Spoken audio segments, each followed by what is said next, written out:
welcome. My name is Apero. If you don't know me, I am an Australian Gwent streamer living in Germany. Here I've got for you the Skellige Beginner Challenges. I hope you enjoy these videos. If you haven't already, please do hit that subscribe button. I really appreciate it. I'll bring you loads more beginner and intermediate content, as well as gameplay highlights, weird, wonderful moments. These are live recordings from my stream, so if you haven't checked out my stream, check that out too. And yeah, enjoy the videos, and I hope you learn lots. Bye. So we've got our last Harold the Cripple game called Bloodlust. There you go. I'm glad I got that out of my system. Here we go. The backbone of Harold's army consisted of axemen from Clan Tuesak. These warriors thrived off bloodshed, growing faster, stronger, and more resilient with every foe they slew. Harold's opponents knew they needed either... There's a 2 missing here. Harold's opponents knew they needed Harold's opponents knew they needed either to incapacitate the axemen at the start of the battle or to die by their hands. And then we've got some little hints here about the Unseen Elder, which is going to be our opponent. It's a monster from the Monsters faction. The Unseen Elder and his minions will try to steal your unit's power. Boost your troops evenly to avoid giving them juicy targets. And then again, it reminds us about Harold's ability, that he can deal a lot of damage, and we should combine that with our unit's abilities to defeat your opponent. Right, now, given that they've mentioned Axemen here, I think we're about to see some Axemen. I really hope so. They're a great card. So let's have a little look. And jump straight in. There we are. Why should I help you? Why should I help you? You'll sleep when you're dead. Alright. Oh, we don't have any Axemen. Oh, that's a shame. Come to me. So, who was it earlier? Silodal, you were asking about weather. This is one of the few instances where weather can be a proactive play, and it's when weather is played as a boon on your side of the board. So for example, we've got the Siren here. She's a 4-point unit, so it's not playing for 0 points. That's very important. She's a 4-point unit, and she allows you to play Moonlight from your deck, so you have to run this card, Moonlight, in your deck, and then you can apply it to a row. So here they've played Siren, they're applying Moonlight, and then you can have a look here at what Moonlight does. You can choose to apply a boon to an allied row that boosts a random beast or vampire by 2 on turn start. So they've applied it as a boon to their own side. Siren is a beast, and so she gets boosted by 2 at the beginning of every turn. So that's important when we're looking at our calculations for points. It's important to know that there's going to be an additional 2 on their side each time. Hi Maxim Hugo, how you doing? All right, so yet again, I'm just having a little look here at what we've got. Dimeritium Bomb is going to be a very interesting card. We haven't seen this one yet. It resets all boosted units on a row. So if they do put a lot of units on this row and they get boosted up a lot by Moonlight, we could apply that there and just reset all of them. That'd be pretty devastating. We also have another new card we're seeing here is Commander's Horn. This allows us to boost 5 adjacent units by 3. Adjacent means next to each other. So you need 1, 2, 3, 4, 5 in one row, and then you can apply Commander's Horn to them.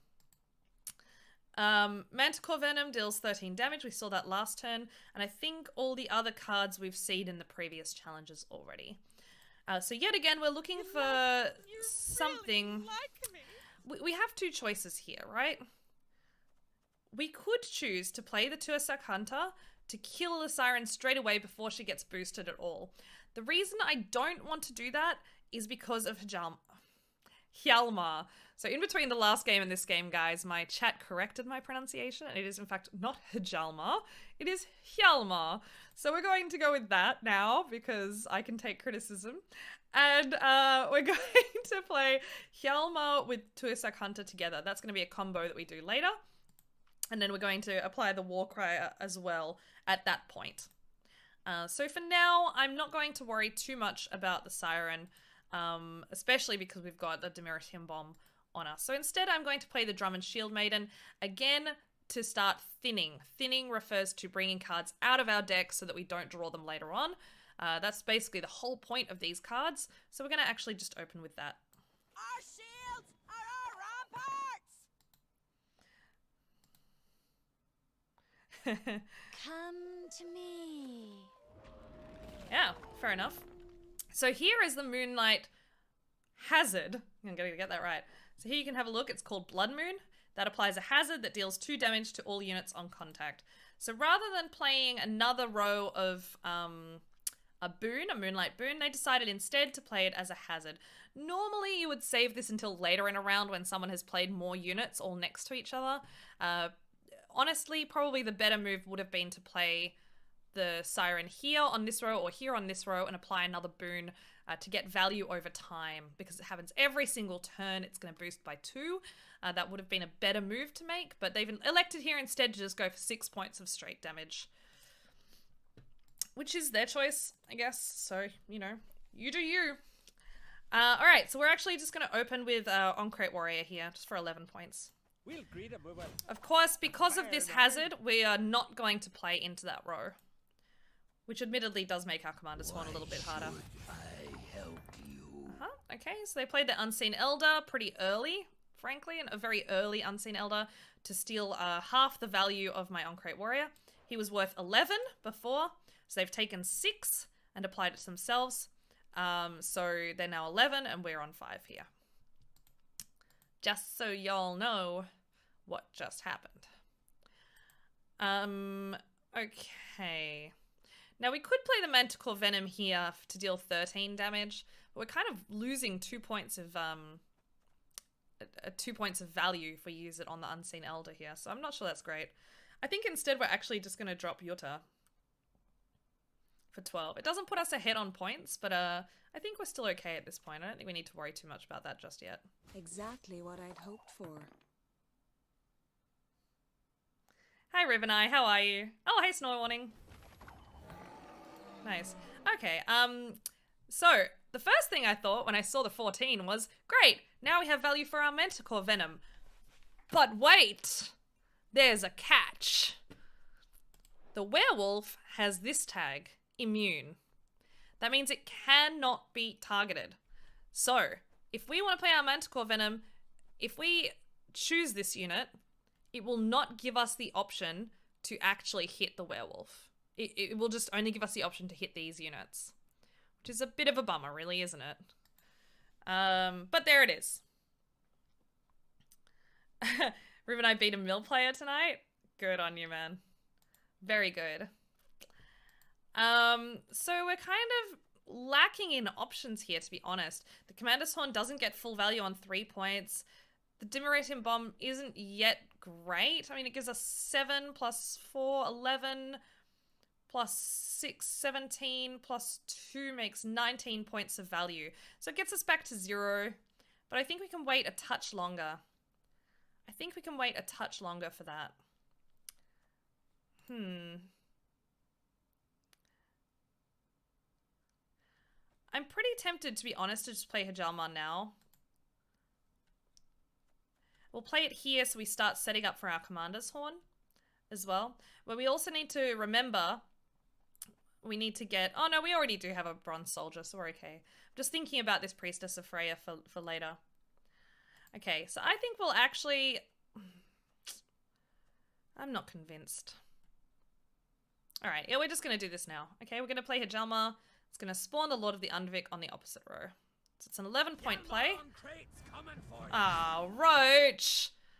So this is kind of what Roach is known for, right? Turning up in places we don't expect. And she's elected here to turn up on the exact row where she's going to get damaged by 2. So that was a bit of a randomness that we did not want to see. Alright, and now we're going to just kill that Hjalmar, sorry, that Lord of the Undvik. Like so. What is it? There we go. Now our next turn, we have two options, right? As I see it. We either play the On-Crate Warcrier onto Hjalmar, or we play Dimeritium Bomb. Dimeritium Bomb is getting more and more valuable, but I don't think our On-Crate Warcrier is going to get great value in a later round. And neither is our Commander's Horn, so we have to start thinking about when we're going to play these. Also, I'm not sure why I played him there. I should have played him here next to these units so we started setting up for our 5 points, our 5 units for Commander's Horn. That was a mistake by me. So let's do this now. Since they've already played their Unseen Elder, we don't have to worry too much about Hjalmar getting tall.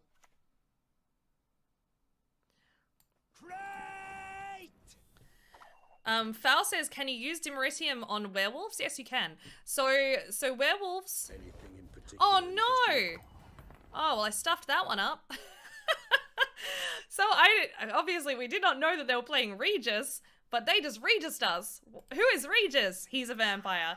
He drains all boosts from a unit. So right when I was like, oh, we don't need to worry about making Hjalmar too tall, they drop Regis and take advantage of that. Luckily, we have the ace up our sleeve. That is the Dimeritium Bomb.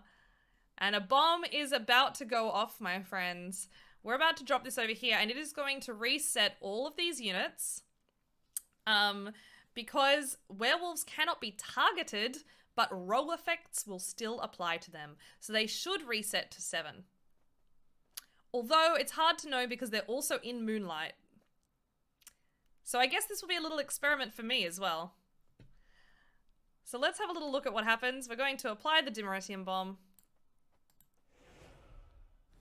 Yep, they all reset. And now we're 7 points ahead. Beautiful.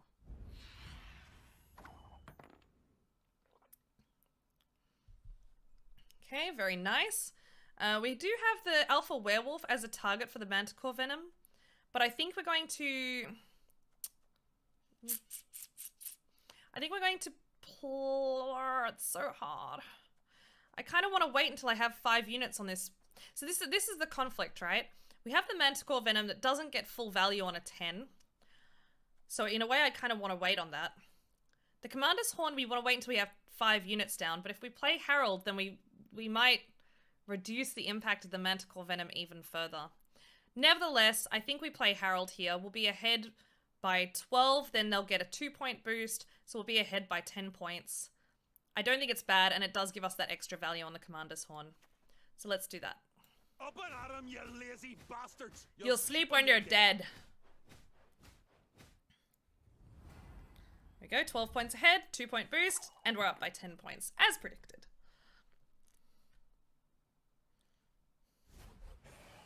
Okay. Ooh, wow, okay. Alright, so they just applied a Nekarat to spawn Moonlight. This is the same Moonlight that they applied on this row earlier.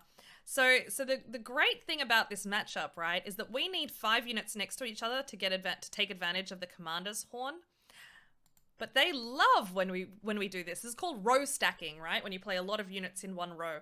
They love us row stacking, because if we row stack, it makes their Moonlight all the more devastating. So it is truly a thing. We do also now have our Priestess enabled. That means that we can resurrect the On-Crate Warrior for 13 points. I think for now we're actually just going to play the Commander's Horn, maybe on these 4 units up here. I think we're just going to accept that it's not going to be full value.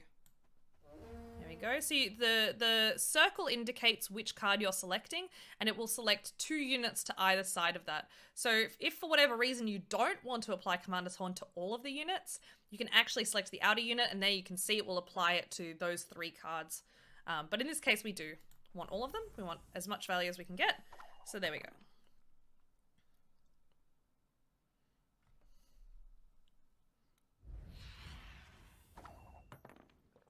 Okay, so we have a lot of 8s. We have a 10.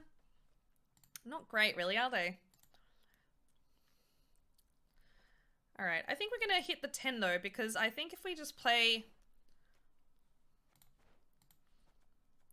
I kind of want to save this, to be honest. It's not a bad play for later. It's 12 points.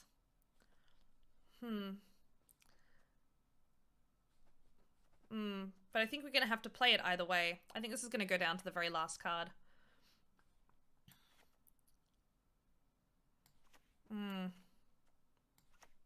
Okay, we're just going to do it. Modern Freyr is patient, but she brooks no insult. There we go.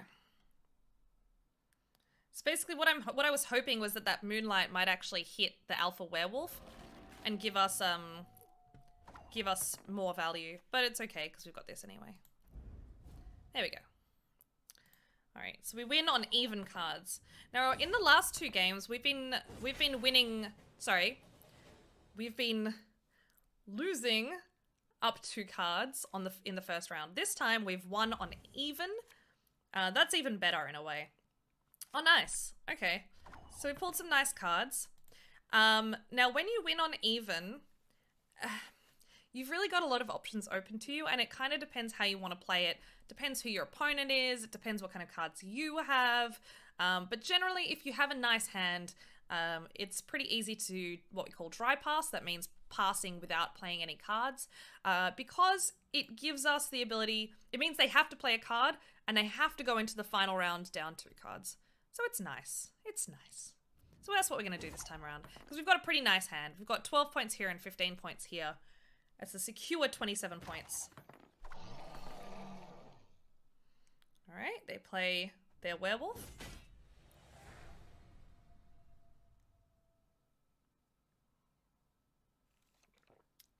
All right, we all draw 1 card. They're going to go first, and as you'll see in a second, we'll be on 3 cards and they'll be on 1. It's not a bad position to be in. Let's just have a look at what we have. The Oncrate Warrior damages himself by 1 point, makes him worth 11. The Hunter damages by 5, so actually they're both worth 11 points. So it doesn't really matter which one we resurrect, it only matters if we want to kill one of them. Which, you know, I guess we can do that. I don't think it matters much at this point, to be perfectly honest, but why don't we hit that 10-pointer with Triss? How can I help?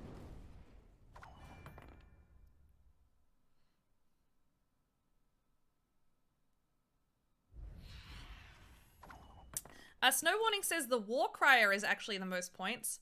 It's true, but War Crier is a support unit and not a soldier. So that means that we can't resurrect it with a Priestess of Freya.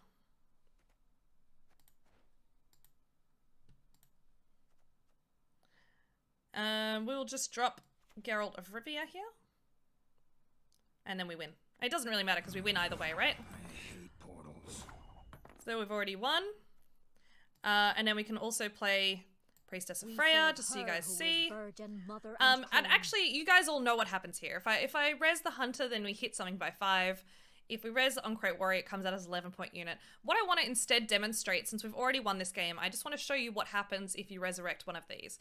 You can see that they're all soldiers, so they can be resurrected by the Priestess of Freya. Their ability is to summon all copies of this unit to this row. What it doesn't say, and I think this is actually part of the summon tag. Here we go. Move automatically from deck to board. So if we play this, will the other 2 come out? No, they don't come out. Because the other 2 are in the graveyard and not in the deck. So that's just an important thing for you to know. When it says summon, those units must be in the deck. Hi everyone, me again. I hope you enjoyed this video. Please do hit that subscribe button and I hope to see you on my stream soon. See ya!